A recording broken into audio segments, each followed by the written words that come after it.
welcome back to 3books2go. I'm Christine with the Cold Lake Public Library, and I'm back again to make some more recommendations of titles you can use your Cold Lake Library card to borrow online. And the theme of this week is comic books.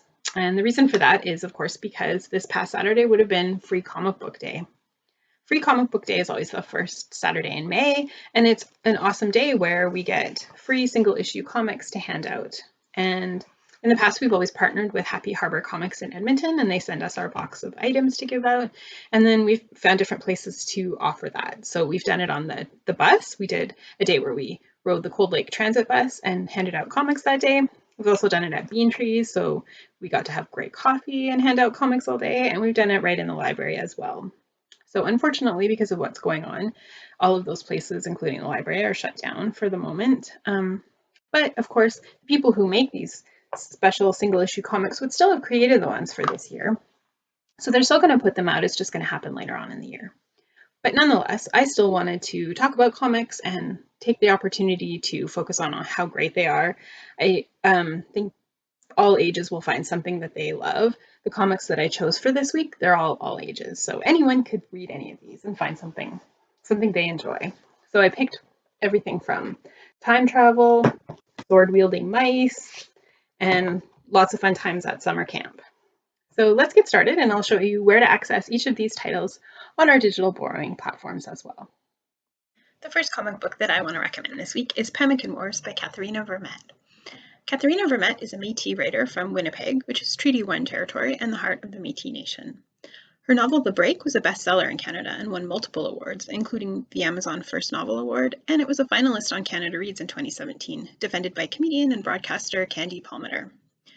Her second book of poetry, River Woman, and eighth children's picture book, The Girl and the Wolf, were both released last year. She's also the author of the picture book series, The 7 Teaching Stories, and the graphic novel series that I'm going to tell you about today, A Girl Called Echo. Pemmican Wars is the first part of that series. Katharina Vermette lives with her family in a cranky old house within skipping distance of the temperamental Red River. Pemmican Wars is Katharina Vermette's first graphic novel and kicks off a series known as A Girl Called Echo. It is illustrated by Scott B. Henderson with coloring done by Donovan Yachuk. Echo Desjardins is a 13-year-old Métis girl, and she's struggling with her feelings of loneliness while attending a new school and living with a new family. Then, an ordinary day in Mr. B's history class turns extraordinary, and Echo's life will never be the same.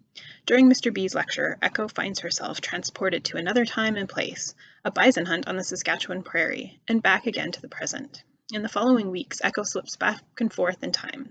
She visits a Métis camp, travels the old fur trade routes, and experiences the perilous and bygone era of the Pemmican Wars. Some of the things I loved about this series are the realistic, detailed illustrations and the little touches, like the song lists on the iPod that Echo's always listening to. The music is older stuff, like way back from the 90s, so it's music that her mom loves. So she's not currently living with her mom, and this is a way that she can stay feeling connected to her because she misses her a lot. But the fact that she constantly has earbuds in means that she's really cut off from the other students and people around her. But of course, this doesn't happen when she moves back in time. In those parts of the story, she's very fully present, which I like too. Pemmican Wars is available with your library card as part of the Prairie Indigenous collection, as well as her picture books. It's also available on Hoopla, along with the picture books and her novel. And you can see that book 2, Red River Resistance, is also available. Book 3 just came out recently, so hopefully it should be available on these platforms very soon as well, because I'm sure once you start, you're going to want to read the whole series. One of the comic series I want to highly recommend this week is Mouthguard by David Peterson. This is from his website. Digging into his love of animal stories and medieval role-playing games, David created a fantasy adventure world of cloaked, sword-wielding mice who protect the common mouse against threats of a predator, weather, and wilderness. In the world of Mouthguard, mice struggle to live safely and prosper amongst harsh conditions and a host of predators. Thus, the Mouthguard was formed. More than just soldiers, they are guides for common mice looking to journey without confrontation from one village to another. They see to their duty with fearless dedication so that they may not simply exist, but truly live. The stories were released originally as a series of individual comic issues and then collected into the larger hardcover volumes. David Peterson's really active online, so if you get excited and you want to find out more about this awesome world, You can see he updates his blog regularly with lots of other projects. He has a YouTube channel and a big website just for Mouthguard. The site not only gives you the reading order for the books and lots of resources like the character list, but also some free downloads so you can make your own 3D paper mice from the characters, and a section with extra information about the different locations that the stories take place in. So you can see there's a lot of fun stuff to nerd out about in this series, but my very favorite thing is the incredible world building. David Peterson builds reference models for almost everything you see in the comics. He actually builds the whole thing out of paper and wood and glue so that he can move around it, light it in different ways, see how the characters relate to the different spaces, how they would have to move through it, and scale and all of those things. He makes models of the buildings and of the whole towns. It makes for such detailed images in his comics. He's also created a ton of characters with their own distinct personalities, war wounds, in-jokes, family trees, detailed histories for them and for their whole world, including for the geographic locations that they move through, and that way when you start reading, you feel like you're really stepping into something fully formed. This world is so big and sprawling, even though it's for mice, that it's very inspiring to others too. And David Peterson is super generous. He shares his process, especially for building all those models. He posts how-to blogs and videos for anyone out there who wants to try to make their own. If you find that your imagination is running with it too, you could get one of his coloring books, and then you can add your own color to his world, or you could play the role-playing game that's based on this world, or you could even build this world out of Lego. Somebody did just that and then put their creations together into a book. Mouthguard's available on Hoopla with your library card, so you could always check back to his site to read it in the right order. And you can see he's done some standalone things, and that Lego book is also available in Hoopla with your library card as well. So I hope you enjoy exploring this incredible world and jumping down the rabbit hole, or I should say, mouse hole, with David Peterson's creations as much as I do. Last but not least, I'm recommending Lumberjanes. Since the snow's been melted around here for like 2 whole weeks, I feel like I'm ready to head out on some summer camp adventures. How about you guys? This is a really fun series that started in 2014, and like Mouthguard, it's one that was published as standalone single-issue comics and then collected into larger volumes. The original creators were Shannon Waters, Grace Ellis, Noelle Stevenson of Nimona fame, which is another great comic, and Brooke Allen. The synopsis from the publisher website is this. At Miss Quinzella Thisquin Peniquiquil Thistle Crumpet's camp for hardcore lady types, things are not what they seem. Three-eyed foxes, secret caves, anagrams. Jo, April, Mal, Molly, and Ripley are 5 best pals determined to have an awesome summer together, and they're not going to let any insane quest or an array of supernatural critters get in their way. Lumberjanes is one of those punk rock, love everything about its stories that appeals to fans of basically all excellent things.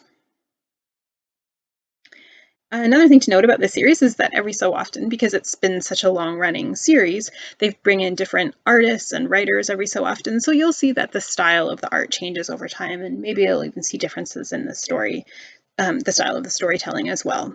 But it's really great to see what the new artists bring to the characters. It's become so popular, in fact, that there have been other adaptations. So they've released a chapter book series written by Mariko Tamaki, and there's a crossover series with Gotham Academy as well. This is one of those cases where it's good to look carefully at what you're borrowing to see where it fits in the reading order, to see if what you've got is a single issue or a volume that collects several issues. In Hoopla, for example, where your number of borrows per month is only 2, you want to make sure you get the most comics per borrow possible. The publisher website and Goodreads are both great sites to use as a reference to figure out how everything fits together. The first collected volume is called Beware the Kitten Holy. I love this series for its sense of humor and its sense of fun. The 5 best friends are super distinctive and easy to identify even as the artwork changes, and they each stay true to character. The writers have a lot of fun with expressions, throwing in famous, or should be famous, women who've made history, such as, "Oh my, Bessie Coleman," and "What the Joan Jet is going on?" They also incorporate myths and fairy tales into the adventures that the campers find themselves in, and then they mix it up with stuff like roller derby and Battle of the Bands. There's a lot of attention to design as well. Each of the volumes shows us glimpses of the field manual that the campers would have, so you can read a few paragraphs and learn about the scout badges that the characters would earn or refer to throughout the story. It's displayed in a scrapbook style with Polaroids from the previous pages for added fun. There's also always a lot of extra art at the end, showing alternate covers and sometimes process work from the artists as they were developing the characters. It's a little glimpse behind the scenes. The first volume of Lumberjanes is available on Overdrive, but many of the issues and volumes can also be found on both Cloud Library and Hoopla.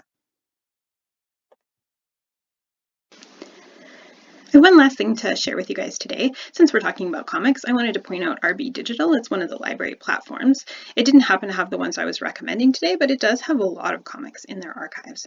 So if you go to their main page and then you want to just explore what they have, you go to magazines and comics and then just select comics, and then you can scroll through everything they have. So I wanted to point out because they have all the Marvel stuff. So if you're really into those movies, there's Guardians of the Galaxy, Deadpool, Spider-Man, they have Black Panther, they have lots of those. And they also have a bunch of Star Wars stuff, which is great, and Ms. Marvel is another really great series. So definitely make sure you check that out because that's worth looking into as well. And I wanted to share with you the Free Comic Book Day website because, of course, that was the reason that I chose this topic for this week. So the website has a lot of information, including what the comics for this year are going to be. As far as I know, it's just postponed, so those comics will still be coming out at some point. And so if you want to get a little sneak preview to see what's coming, this is the place to go, and to get information about updates, what's happening, what they're going to do. And finally, I just wanted to point out our local partner.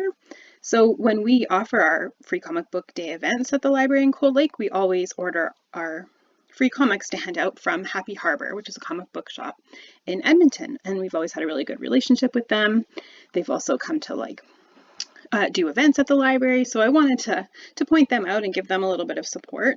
I know that during these times they are closed like other stores, but they are offering some services, including online ordering. So you can order from them right now and they'll mail out your order. So if you're looking for a good comic fix, this is the place to check out. Hopefully that's a great introduction to get you started, and you can find lots more comic books to read with your library card on our digital platforms. All of the digital platforms with your library card have their own comic book collection, so if you have a look at all of them, they're all different. There is maybe some overlaps. You might find some in a few of the different platforms, but a lot of them are completely different. So it's fun to, if you're looking for a specific thing, you have a good chance of finding on one of them. And of course, you can always recommend stuff to us. So if you're not finding what you're looking for on any of the platforms, let us know. We'll do what we can to order them in.